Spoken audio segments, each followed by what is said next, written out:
Mumps কিন্তু একটা seasonal রোগ এবং একটা নির্দিষ্ট বছরের একটা নির্দিষ্ট টাইমে হয় এবং এটা হাইলি কন্টাজিয়াস ডিজিজ। যে একটা বাচ্চা স্কুল গোয়িং বাচ্চাদের একজনের যদি হয় সবারই দেখা যাবে বাচ্চাদের হচ্ছে, কারণ এক বাচ্চা থেকে আরেক বাচ্চা ছড়ায়। তারপরে যারা বিশেষ করে মাদ্রাসায় পড়ে যেসব স্টুডেন্টগুলো দেখা যাচ্ছে মাদ্রাসার একটা স্টুডেন্টের অর্থাৎ ক্রাউড প্লেসে এটা সাধারণত একজনের হলে সবারই হওয়ার পসিবিলিটি থাকে। এর মাম্পস অনেকেই মাম্পসটা নিয়ে প্রেজেন্ট করে যে আমাদের কানের পাশে হঠাৎ দেখা যাবে ফুলে গেছে, ফুলে গিয়ে কানের পাশে যে গর্তটা আছে একটু খাজ আছে এটা টোটাল মিলে ফুলে যাবে গিয়ে তারপরে কি হবে যে আমার ঢোক গিলতে গেলে কষ্ট হবে, ব্যথা থাকবে, প্রচুর পরিমাণে জ্বর থাকবে। এই জিনিসগুলো নিয়ে সাধারণত প্রেজেন্ট করে। এটা একটা নির্দিষ্ট টাইমের পরে নর্মালি সাধারণত এটা ভালো হয়ে যায়। কিছু প্রিভেন্টিভ মেজার নিলে এটা নর্মালি ভালো। দুটো তো দুই জিনিস, মাম্পস একটা জিনিস এবং আলাদা করবে কি করে?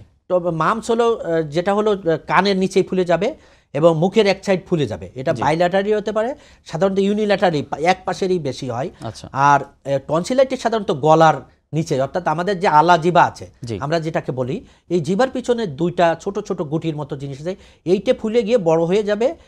তারপরে তার ঢোক গিলতে গেলে কষ্ট হবে, ব্যথা হবে, জ্বর থাকবে, তারপরে তার সোর থ্রোট অর্থাৎ গলা একটা আনইউজুয়াল ব্যথার সেন্সেশন থাকবে, সে শ্বাস নিতে গেলে কষ্ট হচ্ছে, যেটা আপনার এই শুরুতে যে রোগীটা বলছিল যে তার শ্বাস নিতে গেলে কষ্ট হয়, সে ঘুমাতে গেলে শ্বাস প্রশ্বাসে তার কষ্ট হচ্ছে, হা করে ঘুমাচ্ছে, সে উঠে বসে থাকে, ঘুমাতে পারে না, এই প্রবলেমগুলো নিয়ে সেই করবে।